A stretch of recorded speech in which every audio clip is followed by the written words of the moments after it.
All right, we're going to get started here pretty soon. Let's go ahead and take your seats, or your last pass at some food, or not last pass, but a pass at the food, cookie.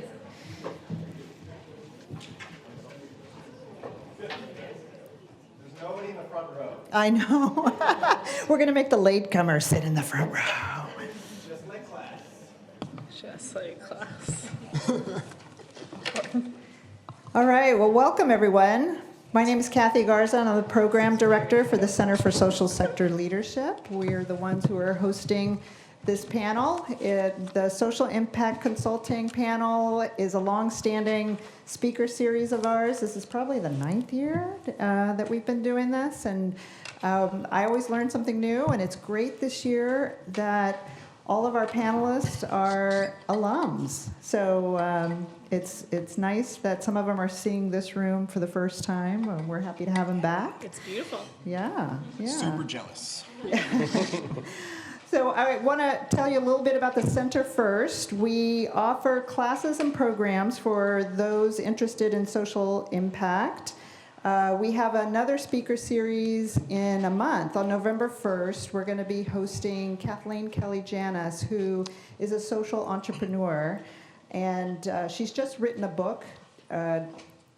She's recorded some of her experiences starting businesses. And so she's going to come and talk about that and share that with us on November 1st. And you can register for that on our website, socialsector.haas.berkeley.edu.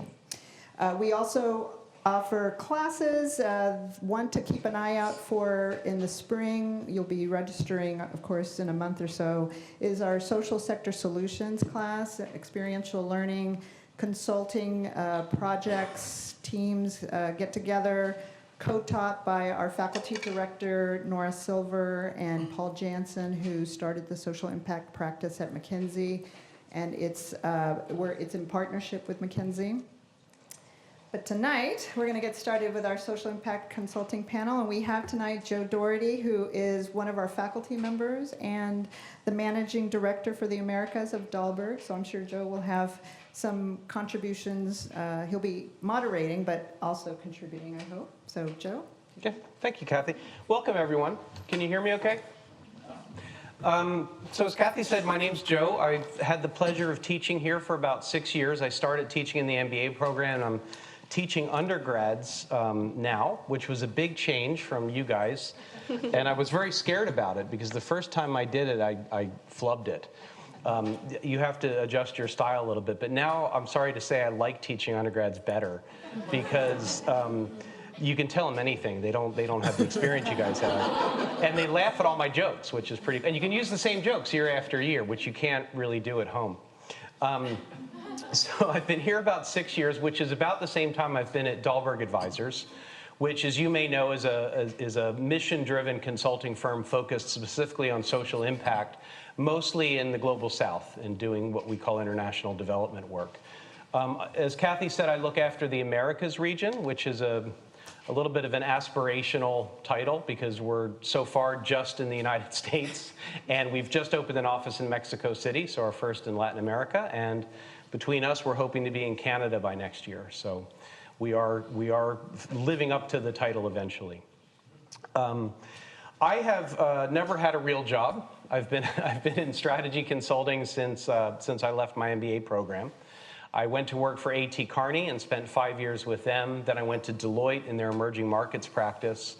I had the same job for 13 years, although the company changed hands twice during that time. I won't bore you with the details. And came out to the West Coast 6 years ago to take over the San Francisco office of Dahlberg, and then took on this job of managing the region about 3 years ago. Happy to say more about that and happy to answer questions along with the panelists, but let's turn to them because their stories are much more interesting and much more recent.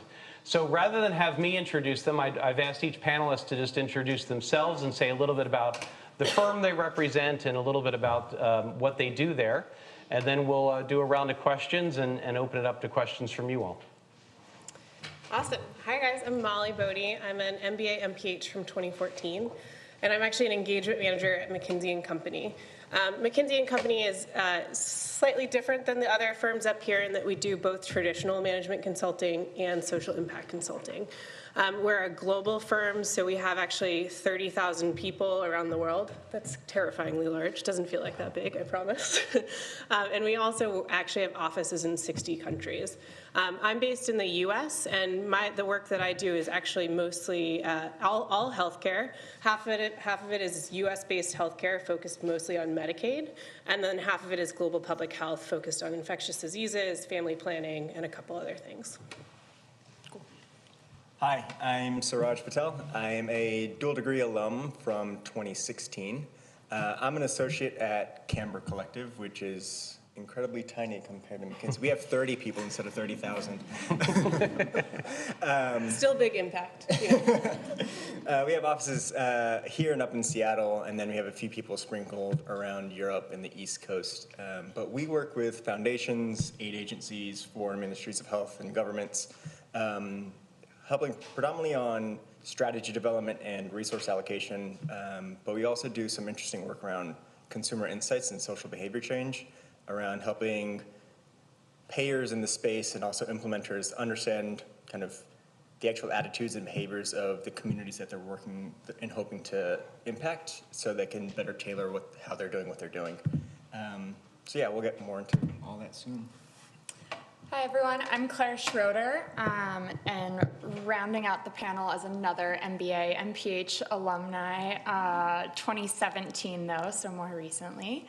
I'm a senior consultant at FSG. Full transparency, I've been there 4 months, but it's been a really great 4 months so far. I've done mostly healthcare work, but we'll be expanding beyond that in my next case. And FSG, for those of you who don't know, does our 2 main client groups are foundations and companies, and with both we focus on systems change. With our foundations, we work on a lot of catalytic philanthropy, and with companies, it's about shared value. So yeah. Thanks everyone. Let's jump right in. Let's talk about your favorite clients. Well, let's talk about a client or a case or engagement that really stands out, whether it's your favorite or, if you prefer, your least favorite, or one that was particularly challenging or the most surprising learning from a case or client. Because I think we'd like to hear, the real meat of what you guys do every day. I can start on this end. Sure. So I have done 1 full case so far. So that is my standout case. But I really enjoyed it. We were working with a healthcare company's foundation, and they were having a bit of an identity crisis of who they are and what they want to do and how they want to do it. And they wanted us to solve this identity crisis in 5 weeks, of course, or something like that. And so it was a really great case to jump in and immediately be helping them think through some really tough challenges. And essentially what we ended up doing was, and what they were looking for was almost corporate foundation benchmarking, looking at organizational structures, strategies, financing models, legal structures even. And it was a really good corporate foundation 101 sort of case for me. So I thoroughly enjoyed that as a getting into it. But I think my answer is going to change with my next case. So I'll just give a teaser on that. We're just kicking it off, and it's in the financial services sector. Not anything I know about yet, but our client has said very straightforward that they're looking for us to push them outside of their comfort zone and how they achieve social impact, and they have several $1 billion to spend over the next several years on creating social impact and social change, and so I think it's going to be a tough project, but also one where the client is really looking to change their own perspectives and hopefully create good impact. Cool. My most interesting and also probably the most challenging project was the first one that I was staffed on. We were working with a foundation that had previously been investing in kind of exploring a new and novel way to better and more precisely understand cause of mortality. And they had approached us to help them think about what they could do, like how they would go about scaling this across sub-Saharan Africa and South Asia and build a cross-continental, essentially better mortality surveillance system. And it was fascinating because we essentially had, working in this space, and I imagine y'all can speak to this as well, is like incomplete, imperfect information and data, and trying to piece all of these various sources together to make sense of what the client wanted us to do, which was incredibly challenging. And the client was also challenging because they wanted us to be really precise, but we have imperfect information, imperfect data. So it was challenging in that regards, but it was fascinating because just the idea and the concept of it would be a game changer because it changes essentially how, like the level of fidelity for data that pretty much everybody in the field of global health would end up using, and that would completely transform how governments, aid agencies, organizations kind of target and tailor their resources. So, yeah. Cool. So mine's also in the health world, so funny, MPH land. So mine was working with a major donor on actually thinking about disease elimination for 10 different diseases. And it was by far and away my favorite project because we were working with both a donor as well as pharmaceutical CEOs and stakeholders that were also from government. So it was, if you think about like the perfect mix of private, public, and social sector all coming together to think about elimination of diseases. The job that we had at hand was actually to help coordinate all those actors to come up with elimination strategies for these diseases, as well as think about ways that these stakeholders could actually have more impact if they acted collectively. This was by far and away my favorite project just because of the sheer impact of the number of people that you could actually reach. It was over 1 billion people, and also the fact that it was all those different stakeholders coming together around a really important cause. I'm going to invoke moderator privilege Yes. and answer this question too. So paradoxically, one of my favorite projects is also my least favorite. It was almost the first project I took on when I started at Dahlberg. And our client was the Nigerian Ministry of Agriculture and the German Development Bank, KfW, which were both putting money into, they wanted to launch a fund, basically an equity fund, for agribusinesses in Nigeria. And the Minister of Agriculture at the time is now the head of the African Development Bank. So really switched on, forward-thinking guy who wanted to see agriculture as a business and was fed up with the way donors see it almost as a charity and sort of concentrating on the very poorest and doing, not that there's not a place for supports and so forth, but he really wanted to leverage private investment. And so our job was to basically do a feasibility assessment. Is there a need for such a fund? What kind of financing should it provide? Is there demand for that financing? What impact would it have? How should it be structured? And then actually go do it. Actually go run a beauty contest, find a fund manager, legally set up the fund, and get it rolling. And it started out as about a $20 million fund. It's called FAFIN, the Fund for Agricultural Finance in Nigeria. It's still there. They've had some private investors come in along with some development finance institutions, and they're doing a really cool mezzanine finance, hybrid debt equity type of financing for small agribusinesses. But I had to go to Nigeria, where I had never been, 4 times in 3 months, including once for 48 hours. And it was the end of the project, and we met with the Minister of Agriculture, the Minister of Finance, and a very senior person from KfW to sign this deal on a Friday night at 8 p.m. And it involved calling the president of the country from our room to get clearance to sign the deal. So it came down to the wire, and we got it signed, and as I say, it's there. So you can see it's one of my favorites because of the impact it had and because it was so hands-on, but at the time it wasn't easy. So I think that's kind of a typical story for consulting. A question, that I think is on a lot of people's minds is you hear if you're just starting to learn about consulting and then social impact consulting in particular, you hear about the consulting toolkit or consulting skills or problem-solving skills.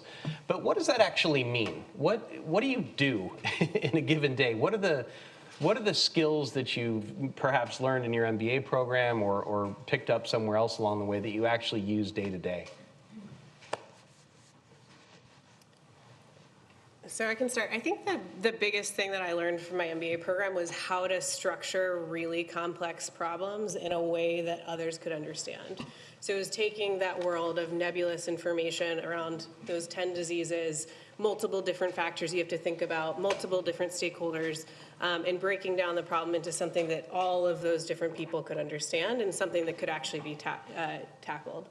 So I think that's the biggest thing for me in terms of the actual learnings. I think the second biggest thing from the MBA is how to network with people and build relations with people at all different levels. I think the classes that you take that are experiential classes like social sector solutions or IBD or even some of the, I think it's the health strategy class where you have these clients and these other people outside of just your classmates, actually teaches you how to work with these multifaceted individuals and multifaceted organizations, which will really benefit you as a consultant. Cool. I think the biggest takeaways that I've been able to implement at work are actually the soft skills stuff. Interacting with a variety of different stakeholders, managing their expectations, kind of playing mediator oftentimes when you're involved in a coalition of other folks. And I think, coming into the MBA, I didn't really think that I was going to be developing a lot of soft skills that I would be applying, but I think that's the day-to-day stuff that I use more than anything else. And it's really, really important because that consulting more than anything else, I think, is attempting to influence without authority, which is really difficult. And I think that's where a lot of the soft skills really come into play. So. Yeah, I agree with all of that so far. And also, as someone who initially was not sure what the consultant toolkit even meant, to be super clear for people as well, that means the PowerPoint skills, the basic research of both secondary research, interviews, survey design, and being able to analyze that data and synthesize it into a story in that beautiful PowerPoint presentation. So I use that immediately. That was great to be able to jump right into a project and know how to do that. But I think a more challenging skill set has definitely been around the softer skills and taking really complicated problems, like Molly mentioned, just because social impact is super messy, and making that more simplified, while still allowing for flexibility and ambiguity to exist in that space, because that is also needed in social impact. Yeah. That's a good point. One of the things I really like about consulting, one of the reasons I've stayed in it for so long, is that you get to use both sides of your brain. There's I really hate that because there's nothing soft about soft skills. In fact, they're quite hard for a lot of people. But you use, I think, maybe 3 sets of skills. And I see this, and this is what we basically test for and how we appraise people's performance. Is one that kind of logical problem solving, taking a big, hairy, multi-dimensional problem. And as you mentioned, all of the problems in the social sector are like that. But in consulting generally, somebody's paying your firm a bunch of money to come in and solve this problem. So it's not going to be easy or straightforward, almost by definition. So taking that big, hairy, messy, multi-dimensional problem and breaking it down and structuring it in a way that makes it soluble. And doing the analysis, whether it's a spreadsheet where you're calculating NPV or IRR or whatever, or it could be more qualitative analysis, but is it left-brained? I always get those confused. Yeah, whatever, left-brained, very analytical, logical thinking. Then that's one. And then second is being able to communicate that at an executive level in a very concise and persuasive way. And then third is the more human side of communications, kind of emotional intelligence. Because there's a lot of politics in any organization, whether it's a foundation, a company, or a government agency. And there's personal agendas, and people don't always say what they mean. They don't always mean what they say. There's hidden agendas. There's multiple and conflicting priorities. And being able to understand that and make people feel comfortable that you're actually serving them well and confident in your ability to do so is a whole set of skills that's really hard to teach, as I think you guys were alluding to. So that's one of the things I like about consulting. We'll talk about things we don't like about consulting in just a moment. We talked about skills. Did you want us to say what the day-to-day is like?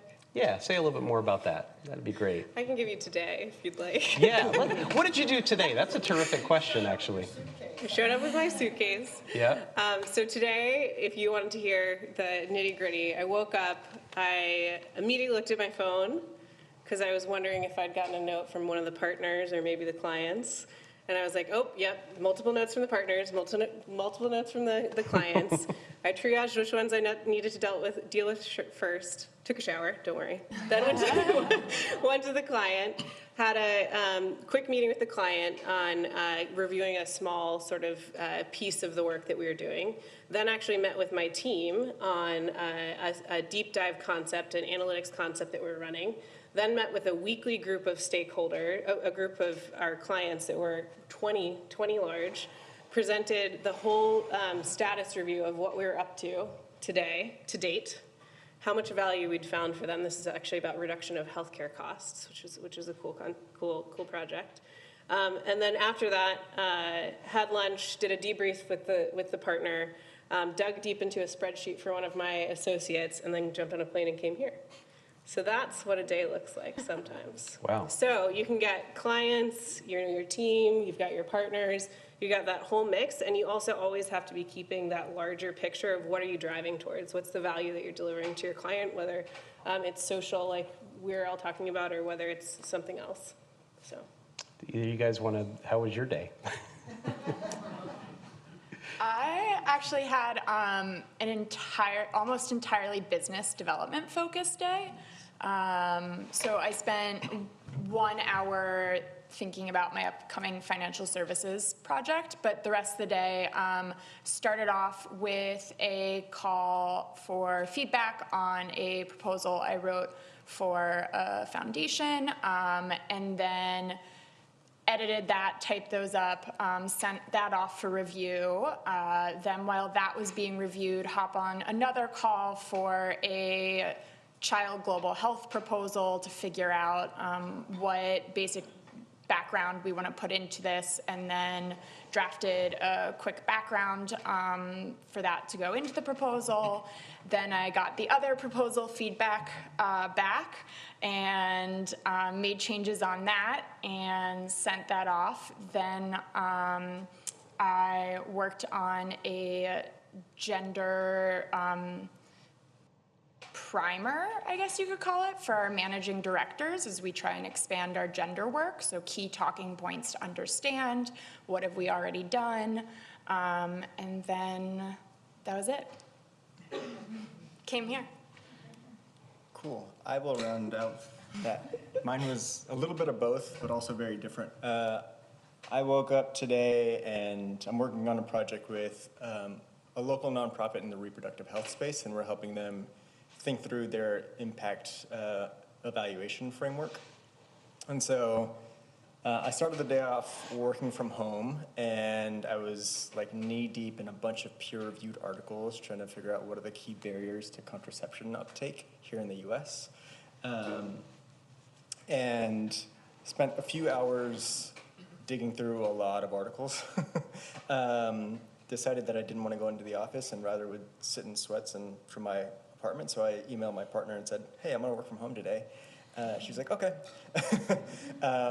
It just happened to be that I also needed to help her with some BD work because she's having a conversation with a potential client in the coming days. So I had to pause the work that I was doing for my client and step aside and kind of put together a few slides for the partner so that she could have this conversation tomorrow. Immediately after that, I jumped on to a BD call. We have a small office here in San Francisco, and we've been talking more and more about what we want to do for kind of Bay Area BD, and so we have regular phone calls every month or two to kind of discuss that and talk about leads and kind of target organizations, and had that quick update, and then had lunch. And then I'd jump on my other projects because I'm right now. That was all before lunch. Yeah. Oh. I start my days really early too. I like to start work around 6. So after that, I'm splitting my time across 2 different projects right now. So the second half of the day before coming here was working on my other project, which I'm heading up to Seattle tomorrow, which is where our client is, and I had to, basically it was a bunch of like secretary type work of scheduling a bunch of interviews and playing a lot of logistics. And then I came here.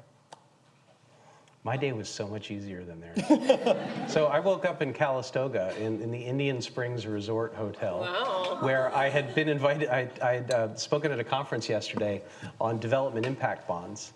And so one of the dirty secrets about doing consulting, if you're doing any kind of global work or work with the East Coast, from here is that your day starts really early, Time right? zones, yeah. Yeah, so I had calls from 6 to 9 straight through. Went and had breakfast, had a leisurely drive back through wine country, back to the Bay Area.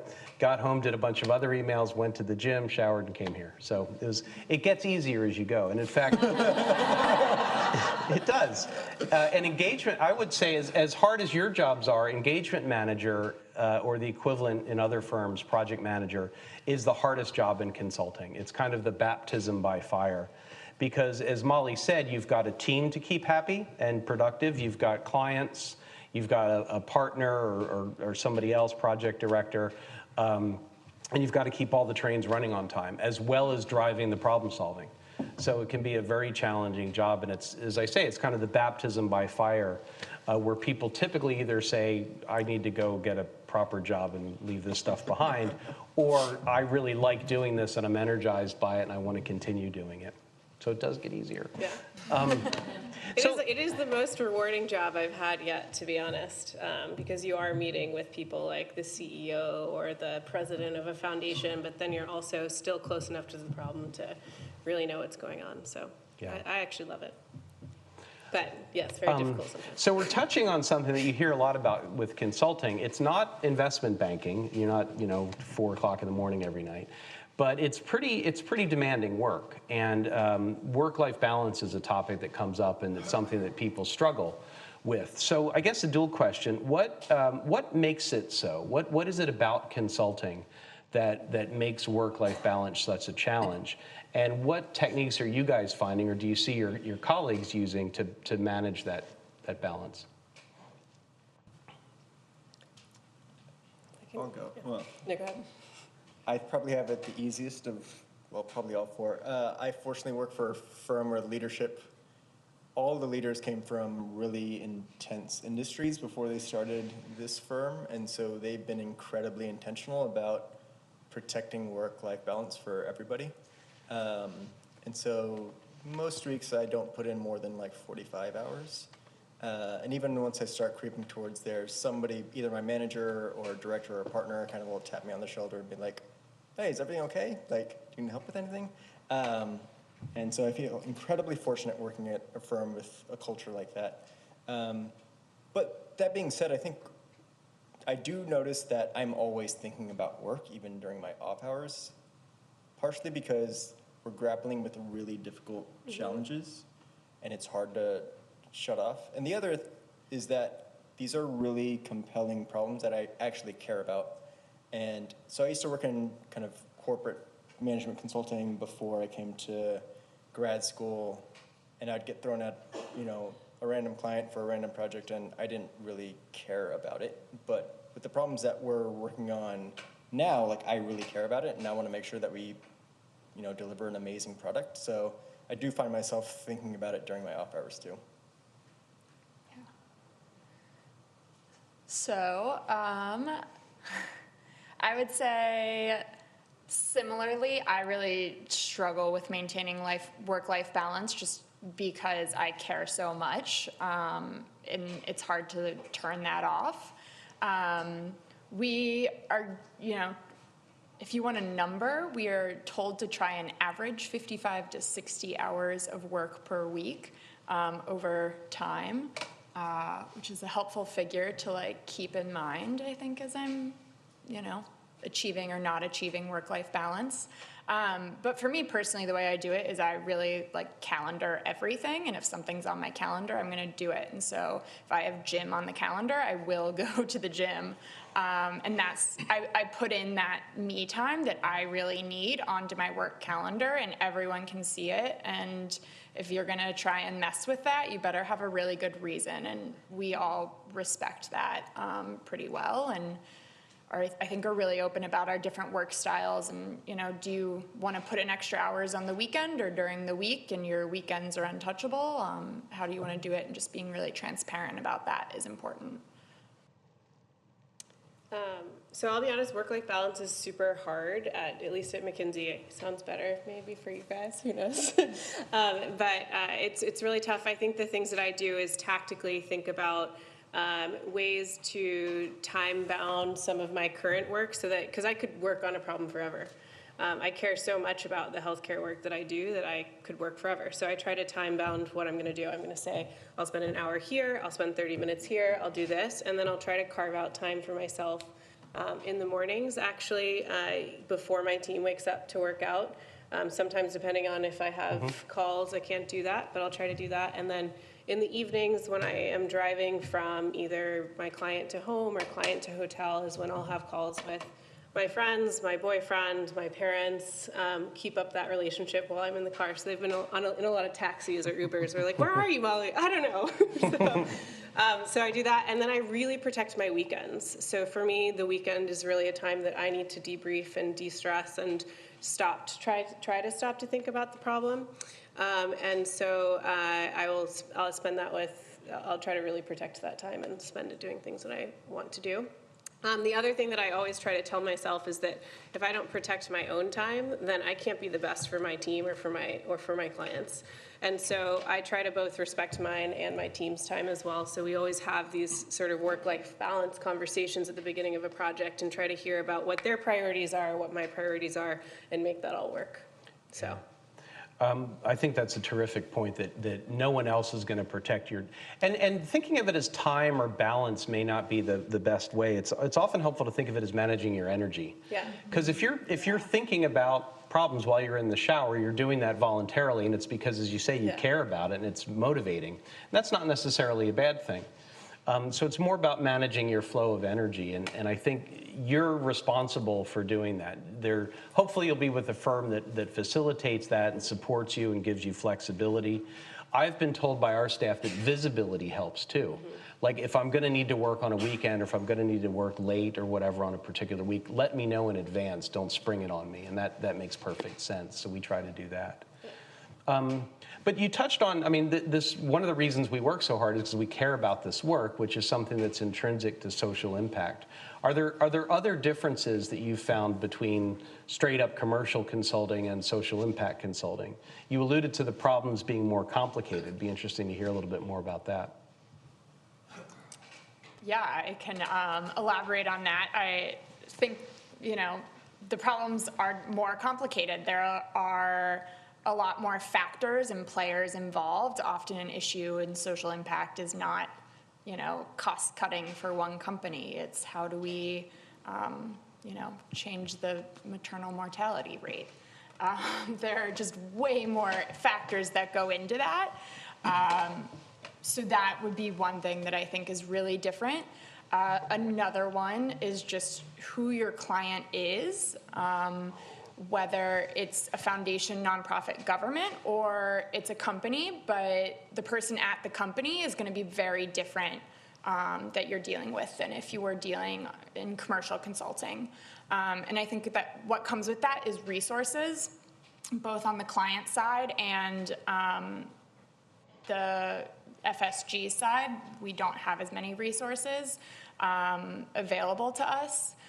Molly, I'm curious, the McKinsey, I've heard rumors of McKinsey slide makers and communications teams, and I'm really envious of that. So I think those are some of the main things that come to mind and jump to mind. It's differences. Yeah, for me, there are a lot of similarities. Sometimes I kind of think that it's just the currency is different.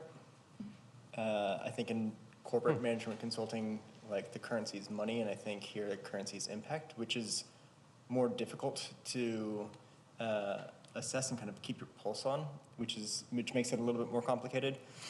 I think also some of the work that we do is working with philanthropies or foundations and at their earliest stages and help them think about, what sectors within social impact they want to invest their resources. And again, thinking about it in terms of currency, it's the conversion rates within social impact are difficult. If you want to invest in education versus health versus economic empowerment, understanding the trade-offs there are a little bit difficult, and it's not as simple as working in kind of corporate consulting.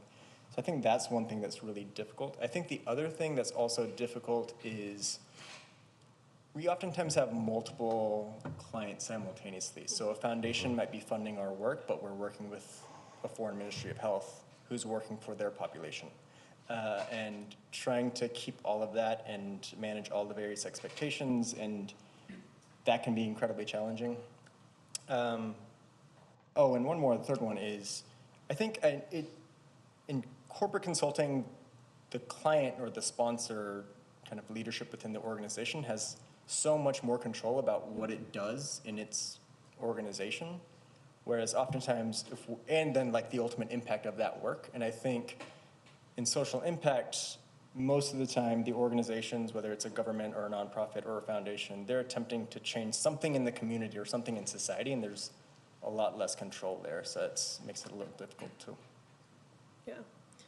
Yeah, same exact thing. So the problems are often hairier. The data is usually less clear.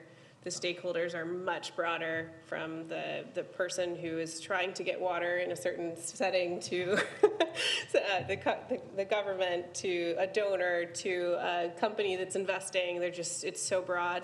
And then the last piece is not having that true owner sometimes. Sometimes you're working on a problem where you don't even know who is going to take the lead on this problem. So you might be talking to one bilateral donor here and then government here, and you have no idea who's going to actually pick up the strategy. And so that's actually really tough, and it is about influencing without having power in some cases there. I would actually, that all just triggered one more for me. We have an end-line beneficiary to think about that isn't a client or a paying client at all. And you need to hear their voice as well and get them as part of the problem solving. And that's really hard to do. I actually, going back to the skill set question, I think that is, for me, the most challenging of how do I go engage within a community that I might not identify with and I don't know about. So thinking through that community engagement is super important, and I can't imagine happens in commercial consulting. Yeah, because the people who are paying you, if you're a nonprofit, the people who are paying you and the people you're serving are different, and that's very rare in the. If you think about it, in a company, your client, if it's a for-profit company, has one goal, right? In the end of the day, and you guys are business students, so I don't need to tell you what it is. You can, there's variations, volatility, and margin versus volume. At the end of the day, it's make money, and it's a goal that's easy to measure. In the social sector, you have two goals, or at least a goal and a constraint. You're trying to have some kind of impact, and you need to keep the lights on, so you need to make money effectively. And your big goal, impact, is hard to measure, right? What do you mean when you say we're going to, change the world, or we're whatever it is? You aim for breadth of impact, meaning how many people do we serve, how many students get through school, or do we think about depth of impact? How well do those kids that are in school learn, for example? And so that's a trade-off. So it's I think in many ways much more complicated. And I think also, I don't know if you guys have the same experience, but there's something about people's identity or ego being more wrapped up in their job in the social impact space. So if you go to Google or Citibank and you say, here's a well-supported idea, logically argued with facts that will make you more money, they're probably going to do it, right? if you say that to a nonprofit, here's a logically supported with facts idea that will get you more impact, they might not do it because they're kind of embedded in a certain way of doing They've things. already had someone who's invested in a certain way Yeah. of doing things for years. Yeah. They had someone else who told them something different. So sometimes the personal piece of it Yes. can be a little more challenging. Or they did that work previously. Yeah, That's an exactly. interesting one. Exactly. So let's cut to the chase. How do I get a job in social impact consulting? Or in other words, what can I do, if I'm say a first-year MBA student, what can I do now to make myself more attractive to the firms you all work for? What are the attributes you're looking for in applicants? I'll start off, and I'm going to reframe that question slightly. I think That's a consultant right there. Reframing the question right away. I think the initial question is consulting right for me? And I think in the process of answering that question for yourself, you end up developing a lot of the skills and making yourself attractive because you're getting in the experiments, and in that process, you're developing those skills. And I think as a first year, there's so many opportunities in front of you, and I would look at all of those opportunities as kind of experiments to get in, whether it's looking at your class as an experiment or looking at some of the courses where you're operating like a consulting team. And then also, spending your time outside of the classroom, whether it's independent study or something of that nature, to experiment and try out what consulting would feel like. Because what we do in the classroom, and whether it's social sector solutions or IBDs, very similar to what you're doing as a consultant. And so I think getting in those reps and answering for yourself is consulting right for you, I think you do end up developing a lot of the skill sets that then make you attractive to firms like ours and allow you to sit in an interview and tell some pretty compelling stories about, wrestling with some hairy problems.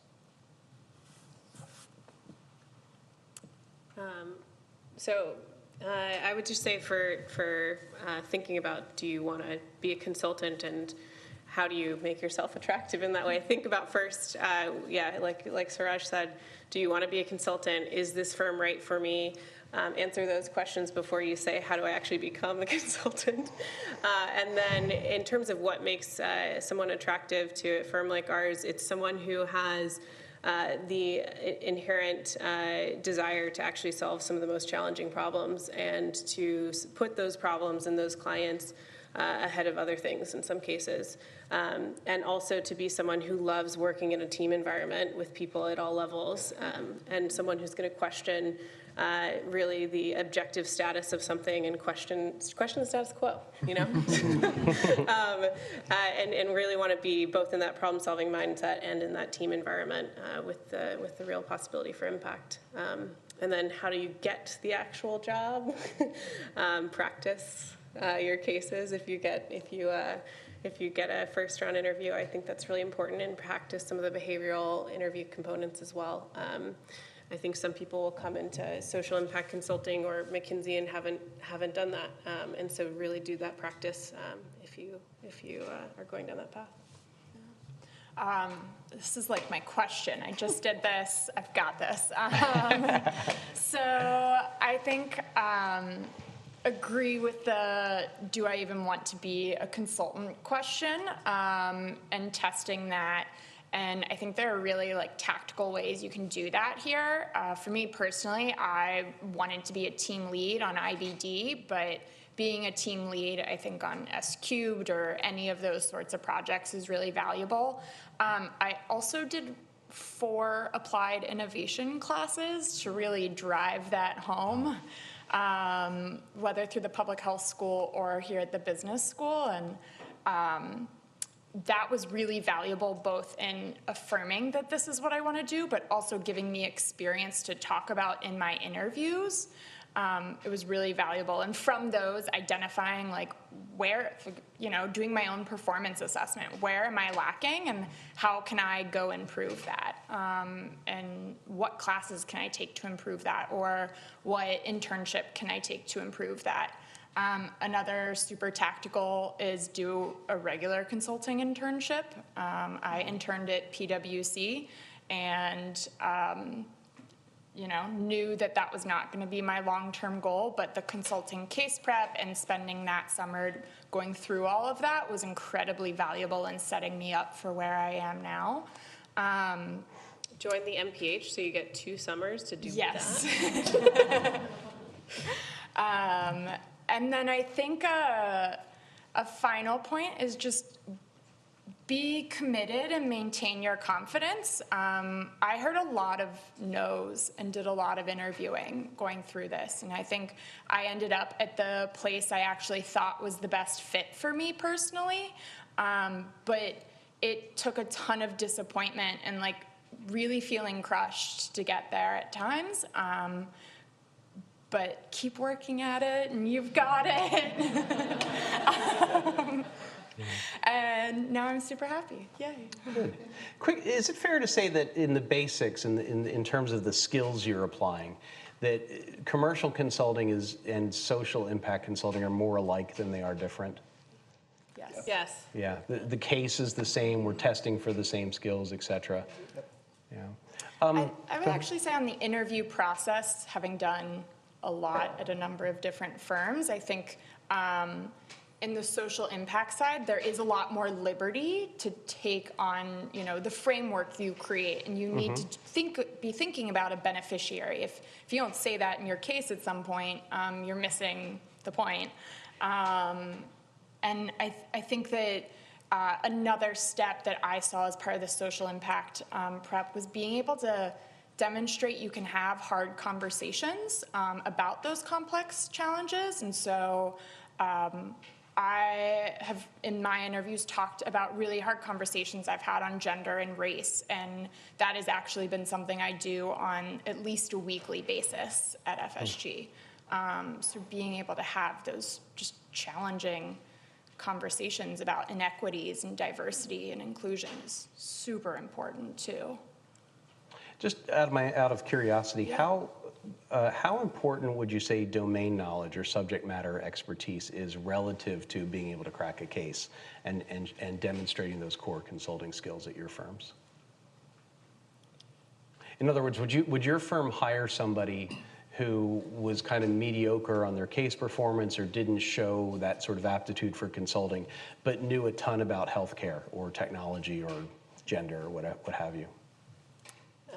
So I will say probably not at my company. So we hire based on the aptitude and the ability that we think that they might have, not on what they came from. So it doesn't really matter your industry to apply for McKinsey. And I should clarify for McKinsey, we do not hire directly into the social sector practice. It's actually once you get in, you have to try to get on cases, and then you can join the social sector practice after a year. So I should clarify that for folks. At our firm, we're actually in the midst of reevaluating that question. We historically have, tested for the exact same things that most other consulting firms do, and that means that the domain knowledge wasn't critical. And I think that kind of makes sense because we work in such a wide number of sectors, everything from agriculture to economic empowerment to education to health, and it's hard to we jump from all those sectors all the time. And so the idea of having deep expertise in any one of those and thinking that you're going to only stay there, it just doesn't operate like that at our firm. But we're reevaluating whether or not only testing for the traditional consulting kind of archetype is the best for our firm, and if it's important to have that, but also mix it with a different set of skills or a different type of background, and whether or not that's the best for our firm and our clients at the end of the day. Yeah. No, we will not hire you for your specific expertise. Yeah.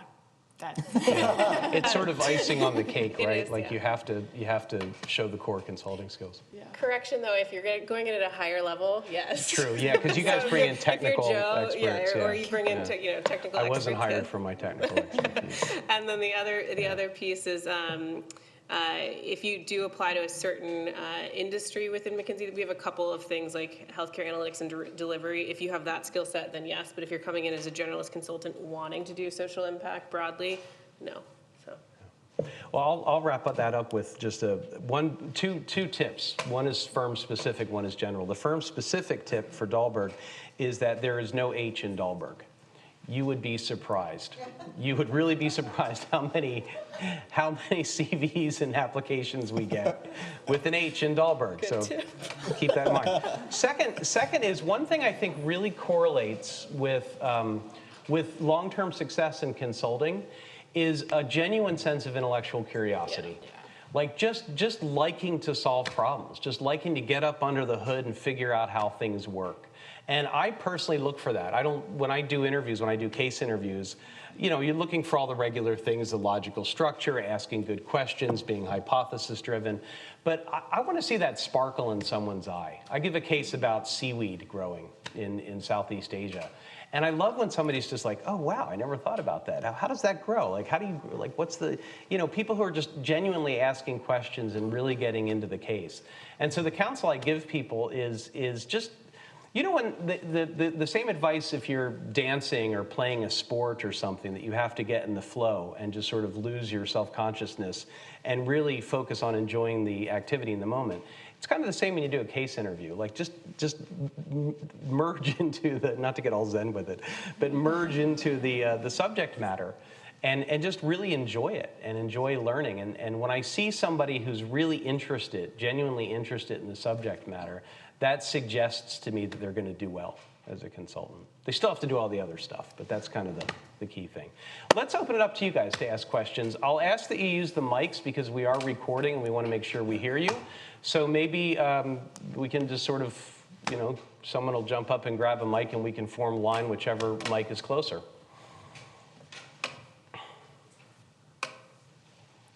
Yes, sir. Hi, thanks, and I appreciate you talking about kind of the demands of the roles in such an honest way. My question is, are there other roles that maybe are more compatible if you're, say, in your mid-30s with 2 kids and not as flexible? No. Thank you. Sorry, you guys go Our ahead. firm, we have a lot of people with families, and it works. And that's, I give credit to our leadership. They were really intentional and for that reason, and I think selfishly because they all have kids.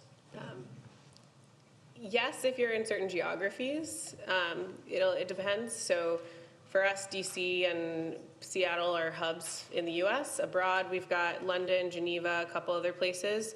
But it'd be strategically about trying to choose an office where you can be a little bit more local if travel is a major challenge. I would think travel is the major challenge, and one key differentiator is, does the firm you're applying to co-locate with their clients? Yeah.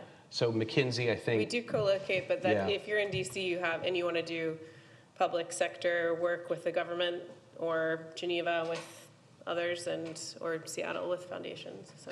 Whereas we very rarely go on client sites. So you'll be in your home office doing the work. You might, go to Seattle for a meeting, or in some cases, teams may go to Zambia for 2 weeks, but you're not, getting up on Monday and flying to Detroit and staying there for 5 days. And I think you can manage the hours because there's flexibility. You can go home at 5 or 3 or whatever and be with your kids, and then log on again in the evening or whatever. But it's really the frequency and duration of the travel that seems to drive it. Yeah, I would say the same. And for FSG, we also don't co-locate, but there is some travel needed as well. Please. Hi, I'm actually with the MDP, the Master of Development Practice, just down the hill here at Berkeley, and we're starting to work on impact assessment and evaluation, and that seems so complex. But so far with the projects that you've worked on, like, what has been the most challenging question that you've gotten from a client? Good question. Not about impact assessment, or It about doesn't that? have to be, just Okay. like that was an example. I don't think there is one. I think what Joe mentioned earlier, the clients are coming to us because it's a big, crazy, hairy problem, and every one of the problems that we face has its own unique challenges, and it's hard to say like which is the most challenging we've had to face. Yeah, they're all pretty unique. Kind of perennial, not perennial, but frequent question we get in different forms is, how do we scale our impact or grow our impact without growing the organization at the same rate? So how do we get exponential growth and impact with linear growth in our budget? And without losing fidelity, without losing depth of impact, which I referred to before. So we did a piece for a small NGO here called We Care Solar, which is here in Berkeley and has links to the school. And they make a solar kit, solar light kit, and they give it out free to maternal and child health clinics in Africa and Asia. And they've given out about 2,000 of these, but they reckon, actually it was students from MBA students from Haas who helped them figure out how many clinics are out there that need light. And it's something like 200,000. And their question was, how do we get from 2,000 to 200,000? And we basically said, you can't. Or you can't do it by using the same product-based model you're using now. You have to become an advocacy organization and basically crowd more money into this space so that they can buy your suitcases. And they really struggled with that. So sometimes the question isn't all that challenging intrinsically, but it's challenging culturally for the client. So I would agree they're all challenging in different ways. Thank you. You have mentioned your consulting projects sometimes come in the early stages. So my question was, how can you guarantee that the impact you are proposing is actually done? Yeah, so been at McKinsey 3 years. One of the things that so I think you could, building into what you're working on is building in capacity building with your client. So whether that's sitting down and actually walking through the in-depth model that you've built on the market size, or whether that is sitting down with them and actually showing them the landscape analysis and who are the other players, and actually connecting them by email to some people. So some of it's the actual tactical implementation stuff that you can do while you're there. The other thing that I think is actually important is to maintain those relationships afterwards. And I actually even think just having a touch point either with the partner or with the manager or with an associate helps motivate the client to do that. Because if they know that you are motivated as well, they will stay in touch with you about the impact and actually hopefully even be more impactful. I have a client from 3 years ago who still emails me updates about when they offer new service lines in mental health. They're like, we opened this clinic. Nice. And I was like, this is amazing. So I think also building that relationship beyond just that case is important to actually help them realize impact. Yeah, that question is one that I struggle with all the time in consulting. And if it, like, the hardest part of my job is grappling with that question. And when I leave consulting, it'll be because of that question. Because it's really difficult to be a part of the problem-solving process so early on and then kind of hand it off and walk away. Again, influence without authority. You don't know how, there's no kind of structured formal feedback loop to know what ends up happening, and so it ends up being a bit more informal, as Molly was alluding to, oftentimes for us. And we've been thinking a lot more as an organization about how do we build in a more formal feedback loop to understand what impact our work actually is having. One, for the fulfillment of all of the staff, because we're all in this because we want to create impact. So we're all hungry to know that what we're doing is actually moving the needle. But I think it's also important to have a feedback loop because that informs us if we are on track and if we can get better or not. And we don't necessarily have a solid pulse of what happens several months or years down the road. And so that's an opportunity that we're looking at trying to improve. Yeah, we definitely try and set sort of key metrics for them to be following to just understand how they're performing in that. But then if I really want to be a good consultant, I point them to our strategic learning and evaluation team who can do a consulting project and answer that question specifically. Quickly, you never can be sure. There's always risk. Yeah. Just like, in investing, right? The more return you want, the more risk you have to take. So the more audacious the impact you're looking for, the riskier it is. You've got two levels of risk. One is that the client won't understand or won't do what you're recommending. And you can mitigate that risk by really listening to them and understanding what their capacity is. And as Molly said, staying with them and helping to coach them and being persuasive. And the second risk is that what you're doing won't work. And that you solve by being really good on the analytics, like really doing your homework and really thinking it through. But even with that, there's still risk. I will say that increasingly clients are asking us to help them with implementation, which is pretty cool, and reduces that risk and allows us to stay involved and see how things work out. Why don't we switch over here and then we'll come back. Yes, ma'am. Hi, I'm also from the Master of Development Practice program, so my question is going to be a little bit from the development side of things. As a consultant, how often do you actually get the chance to intervene into the problem actually? Because I presume that you'd be solving grassroots level problems most of the time. So like in case, like you mentioned, in case of child mortality, so that would be say in India, for example. How often do you get to be a part of the identification of the problem or intervene in, you know, how the solutions that you offer are implemented after that? I mean, just like a broad overview would do. I think it depends on the project, on whether the client has already identified the problem or the root cause of it or not, and whether you're here to help with that or to help with the strategy or to help with something ongoing. It depends on the project also whether you are on the ground. So I've had a couple projects where I've been based here, and then I've also had projects where I've gone for a quick assessment phase in Kenya or in India. To work on that type of thing. I don't think there's ever been a case where I've actually ever provided any services. Like, we don't ever provide services to it, but it's more of an assessment when we're on the ground. I don't know if that answers it. Yeah, I think similarly, we're not actually doing implementation ourselves. I think is a key differentiator, and exactly like you, how we plug in really depends on where the client is at. So it could be we don't even know what the problem is to here's the problem, what are solutions to, you know, we don't know what the problem is, but we know solutions. That's a weird one. But yeah. I would say the same. I don't think I can add much beyond that. Thank you. Yes, ma'am. Hello, thank you all for taking the time to be here tonight. So my question is, within your own respective companies, how do you incorporate aspects of social impact and social responsibility? Oh, you mean in the way our companies are managed? Yeah, not in part of our client service. Yeah. Sure. So prior to McKinsey, I was heavily involved in working in Haiti. And I've tried to maintain relationships with some of the organizations I worked with there. And so a very small thing that I do is whenever our offices move, I actually collect all of our IT supplies and do an IT supply drive for Haiti.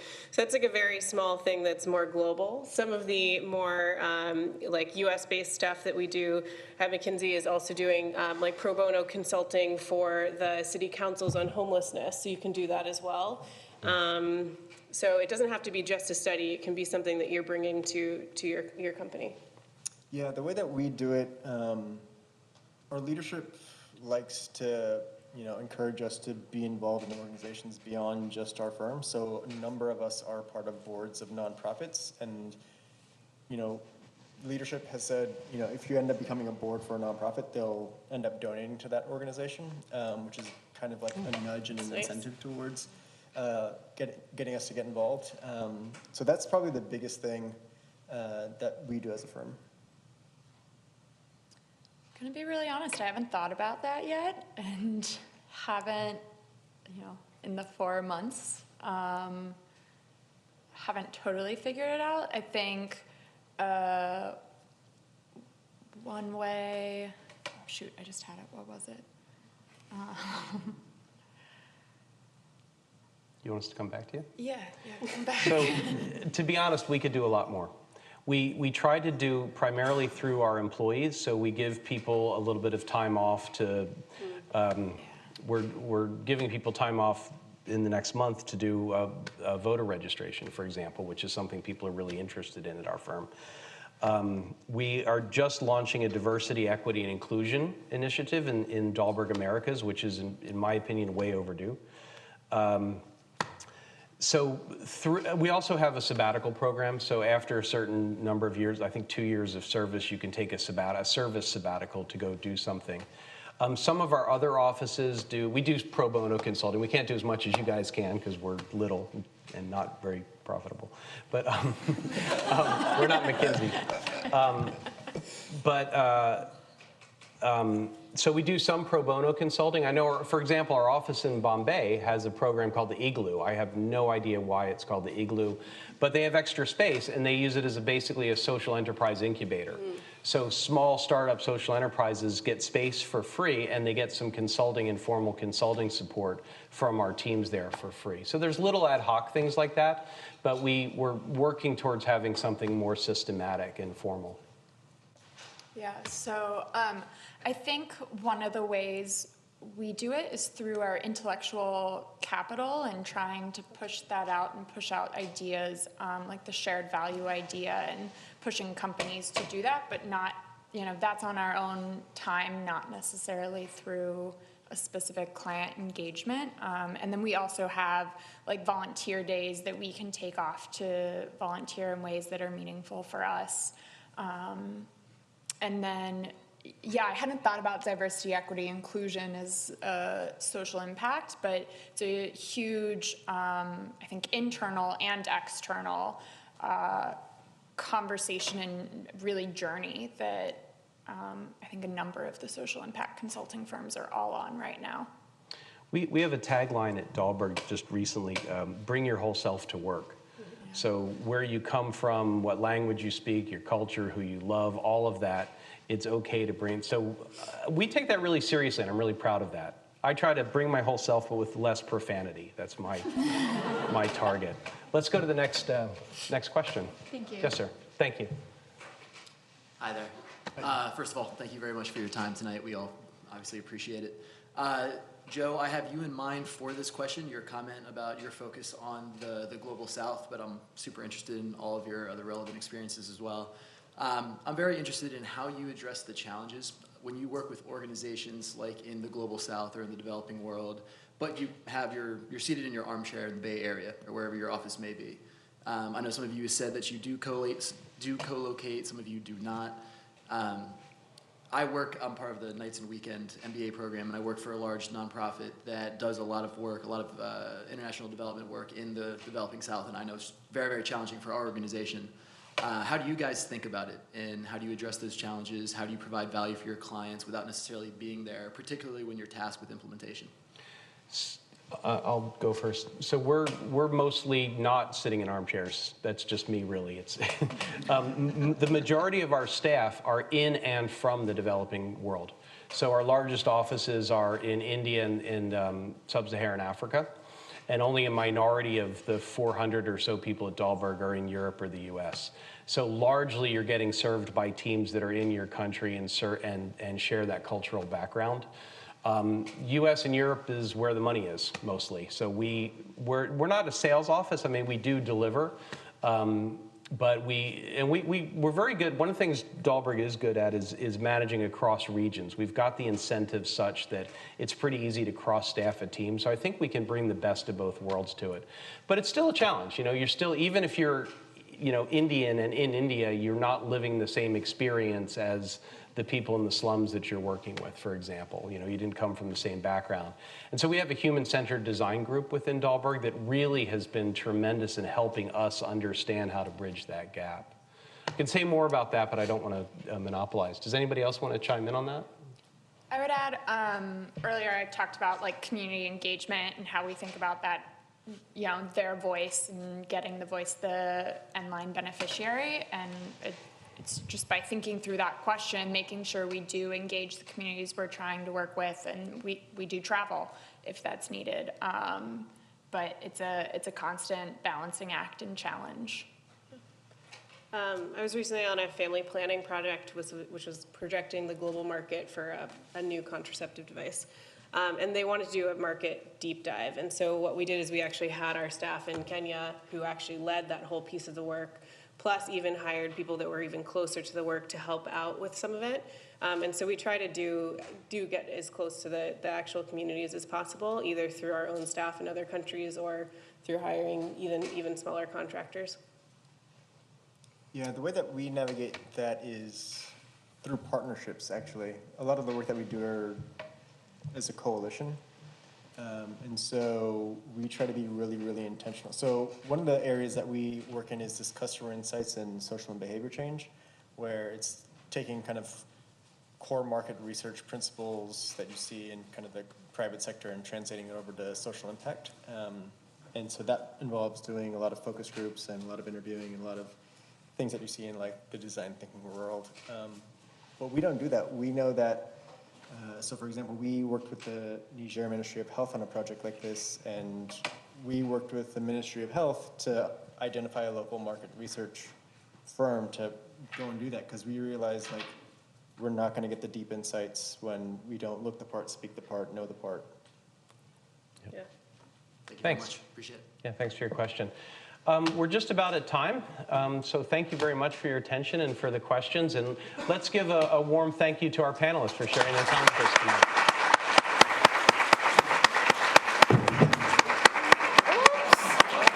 Well, there goes the surprise. There's the surprise. Have you guys heard of the Defining Principles wine? We actually Defining Principles wine. You've been handing them out. Now you get it. Thank you so much. Haas alums. Thank you. Thank you very much. Thank you. I'm so glad you could come. Yeah, me too. Thank you, Kathy. Thanks very much, you guys. It was fun. Thanks. Very fun.